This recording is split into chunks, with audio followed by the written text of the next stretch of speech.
Oi, pessoal! Compartilhando hoje, então, uma nova leitura. Eu cheguei nessa obra a partir de alguns questionamentos que eu me faço acerca dos hábitos. Como, afinal, os hábitos mudam? Como que a gente consegue, daqui a pouco, inserir um novo hábito na nossa rotina? Porque, às vezes, a gente se propõe a fazer algumas coisas na segunda-feira, quando começar a semana, ou na virada do ano, né? No ano que vem eu quero começar a fazer mais exercício, no ano que vem eu vou não sei o que lá. Então, por conta desses questionamentos, quando saiu esse livro, né, acessei ele e tenho ele assim como um bom referencial, O Poder do Hábito. Por que fazemos o que fazemos na vida e nos negócios? Então, compartilhando alguns dos argumentos que o autor traz e que na minha leitura, assim, podem ser destacados, né? A gente sabe que o nosso cérebro, o nosso corpo, ele é treinado para reduzir queima de energia, né? Então, na verdade, o argumento aqui é que a rotina, ela diminui as incertezas da vida, né? Então, de alguma forma, por esses motivos que a gente faz sempre os mesmos caminhos e acaba, né, mantendo aí alguns hábitos, muitas vezes já sem mesmo pensar sobre eles. E aí o exemplo clássico é o escovar o dente. A gente não pensa, vou pegar a pasta de dente, passar sobre a escova de dente, passar em todos os meus dentes, ver se estão limpos, fazer um movimento assim e tal, e assim por diante, né? O mesmo vale também, ele traz aqui pro ato de dirigir, né? A gente não pensa assim em todos os movimentos que a gente precisa fazer até chegar ao nosso destino, né? No sentido de pegar a chave, ligar na ignição, abrir a porta, abrir a garagem, fecha a garagem, todos esses movimentos, né? Porque o nosso corpo, ele quer poupar energia. Então, de alguma forma, a gente acaba seguindo por esses hábitos que nos, né, de alguma forma, trazem esse poupar de energia.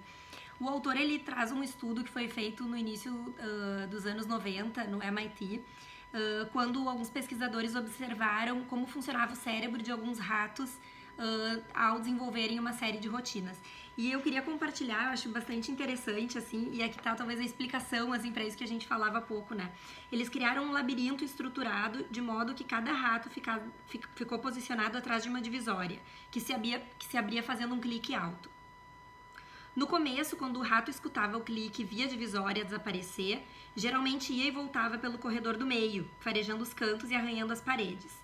Então parecia que ele sentia um cheiro de chocolate que tinha sido ali propositalmente colocado, né? Mas ele não conseguia descobrir como achar o chocolate.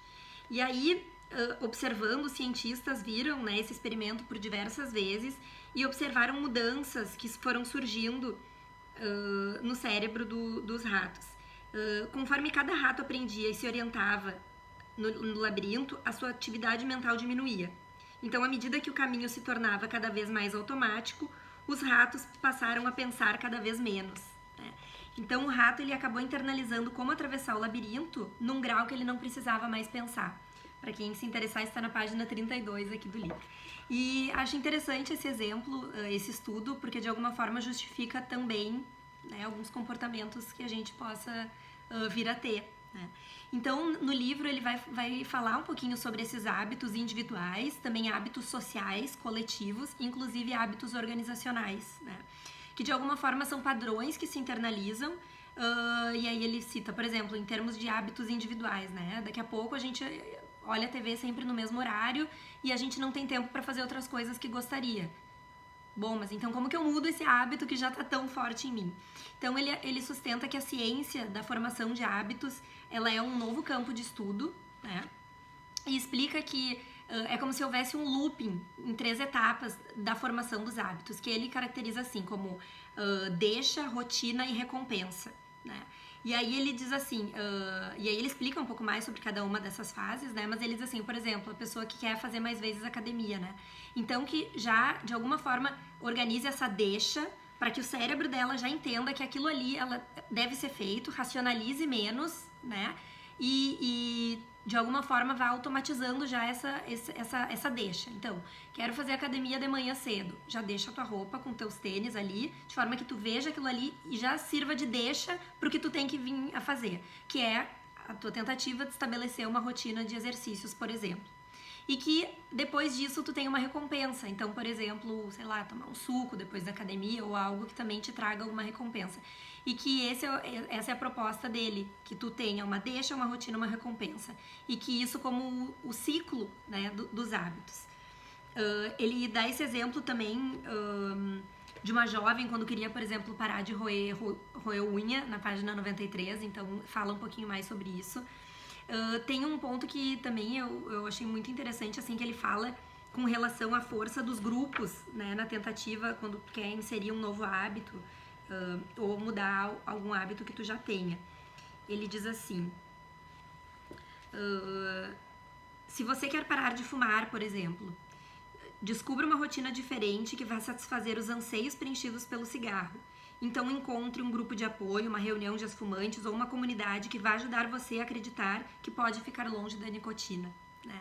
E ele traz esse questionamento por aqui também no livro, quando ele diz assim, afinal, como que a gente muda um hábito? E ele diz, não há infelizmente nenhuma série específica de passos ou nenhuma fórmula, né? Sabemos que um hábito ele não pode ser erradicado, ele deve em vez disso ser substituído. Se mantivermos a mesma deixa e a mesma recompensa, uma nova rotina pode ser inserida. Então, me parece uma metodologia muito interessante, assim, quando ele traz essa proposta, né? Nesse livro ele traz uma série de exemplos, e isso é muito legal, exemplos muito cotidianos, assim, de vida, mas também de grupos, de hábitos sociais. Então, daqui a pouco, assim, a vizinhança onde tu mora tem alguns hábitos. Quando tu vê, tu tá replicando aqueles hábitos, muitas vezes até num automático, né? Ele já se tornou um hábito e tu já nem racionaliza mais aquilo que tu faz, por ser uma questão de cultura do local onde tu tá ambientado, por exemplo, né? Tem um outro exemplo que também ele traz, que é bastante que serve de motivação também, né? Falando um pouco dos treinos do Michael Phelps e da visão, assim, que o treinador dele tinha com relação à importância de se criar novos hábitos na rotina de treino dele, já criando uma antecipação e uma visualização dele dos momentos de vitória, né? Então também o desafio que o treinador sustentava em tornar ele um ganhador, um vitorioso, a partir da inclusão de rotinas certas na vida do atleta, né? Então, de forma muito geral, também algumas ponderações sobre esse livro que eu gostei muito. Se gostarem também da temática, enfim, e tenham interesse em acessar. E seguimos aí nas leituras e nas inquietações e nas descobertas, em busca aí de novos hábitos. Valeu, gente!